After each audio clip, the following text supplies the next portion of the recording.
Good afternoon. My name's Trevor. I'm currently on a boat coming back from Geelong to Melbourne. It's a little bit noisy. I'm trying to find a spot out of the wind, but I'm not sure how successful I am.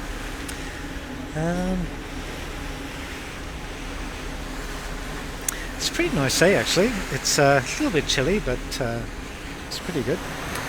So just like to maybe lean against the side of the boat very carefully and just talk about what we'll be doing this study period. So the first thing you may notice when you log into Canvas, I do have some week 0 activities. Please don't freak out if you're looking at Canvas in week 1 or even week 2. I know how things are. These are really just for organised students who, like to jump ahead and get organised, in week 0. So the week 0 tasks, there's not really too much. I just want you to get sort of set up on Canvas, get set up on Google Docs. Some people do have problems with Google Docs, so if you can sort that out, that'd be excellent. And this will sort of prepare you to be moving to week 1, where you'll be setting up a web server on RMIT's core teaching machines. You'll also be pushing your work to a repository, which can either be GitHub or Bitbucket. That's your choice. And finally, once you've mastered those 2 steps, what I'd like you to do is then set up sort of workspace on your computer so that you can work from home offline and just push content down to the internet when you need it. These waves are quite special actually. I hope they're not too noisy. So that's basically week 0 and week 1. And with regards to the teaching material, I would like you to look at the tutes and labs, maybe have a little bit of an attempt before the chat, but I'd like to dedicate the chats to going through the tute exercises and also just going through the lab, making sure everyone's on board, nobody's stuck. And there will of course be some time to sort of just make sure no one is falling behind. So the first 2 weeks, weeks 1 and 2, will be dedicated to HTML. And HTML is a language whereby we build the model of a page. And it's nothing pretty, there's no color or anything, it's really just the structure. And just letting some people through. Then in week 3 we have a bit of a sort of break week where it's called a Human Computer Interface week, and if anyone's done user-centered design or any similar sort of a course, it's basically a very condensed version of that with a particular emphasis on applying that to web pages and a website. So we'll be looking at a couple of things like what you're legally required to do to make your website accessible, what's sensible to make it commercially accessible, and juggling a couple of things where one client base is you want to capture 2 markets, but you don't want to advertise to one market that you're capturing the other. And this boat that I'm on, we'll actually be looking at their website, and they do weddings and dance parties and university cruises and Hare Krishna. They do all sorts of things, and putting all these things in the website is quite tricky. So we'll be having a look at a couple of tricks, and we'll also be looking at Crown Casino's website just to see how they do things and also if they're making any mistakes. So that's week 3. Then weeks 4 and 5, armed with the knowledge of what works and what doesn't work, we will be studying CSS, which is cascading style sheets, and this adds color, depth, drop shadows, textures, all sorts of things to your web page. And hopefully, well,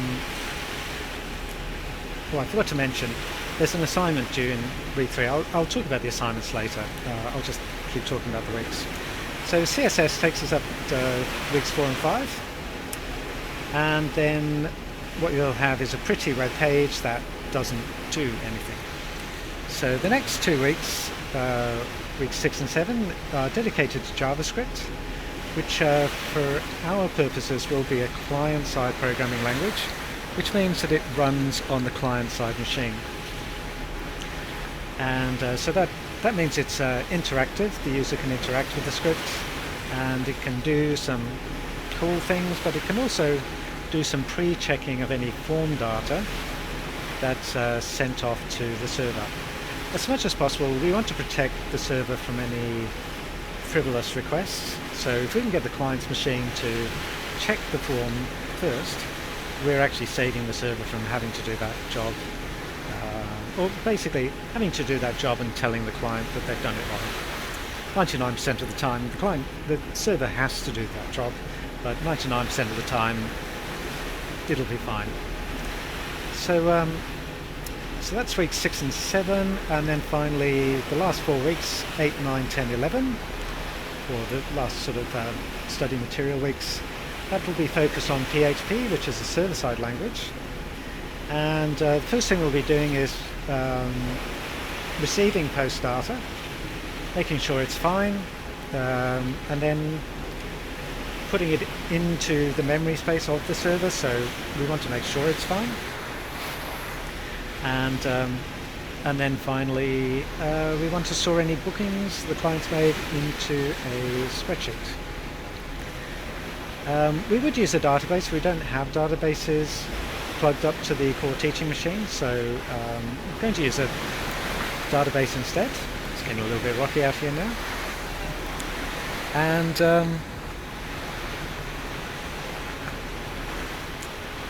And there's also an optional task. It doesn't have any marks, but you can also read from a spreadsheet if you want to.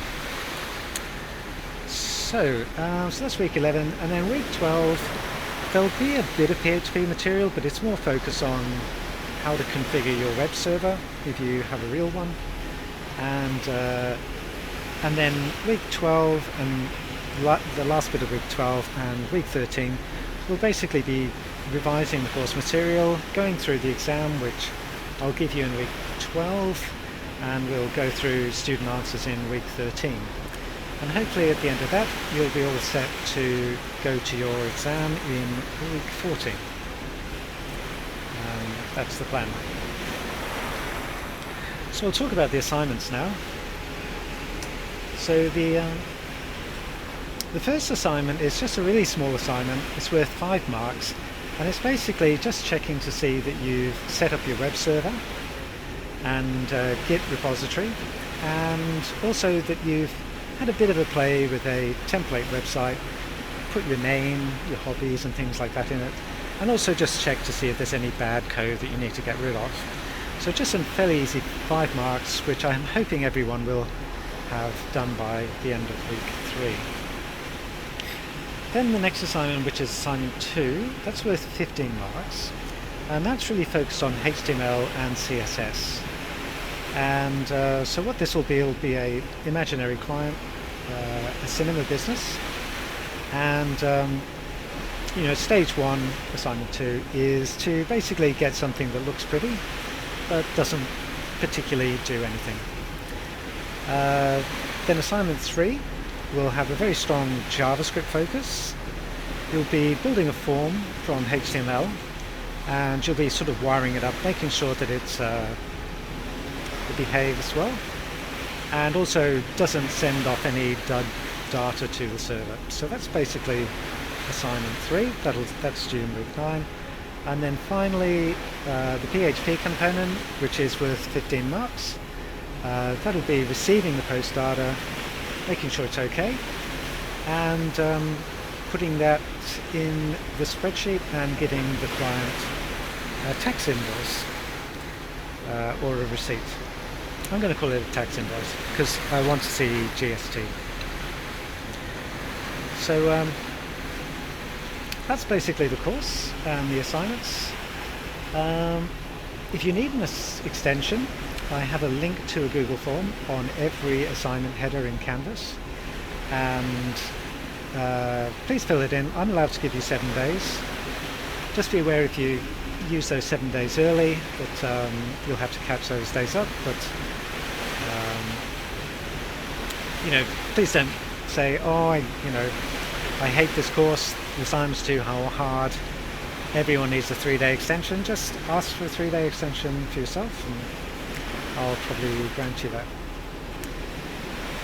If you need a longer extension, you will have to apply to special consideration unless you have one of those special EAA, DLU things. More information if you need it, I can provide.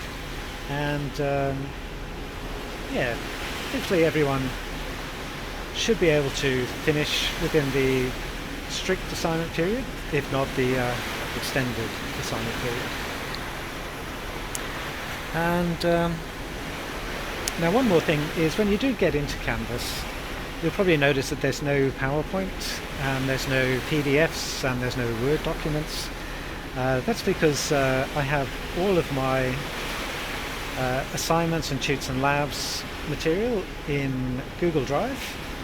So I want you to connect to that Google Drive, and so material just basically comes down to your computer. You don't need to log into Canvas to access that.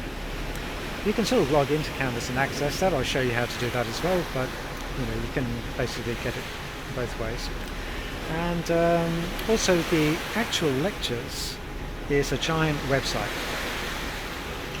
and so I have basically, I explain how something works, and quite often I'll have an example built in to the slides, because the slides are a web page. So look out for that. I'll probably explain this in more detail in a better environment. It's less noisy, and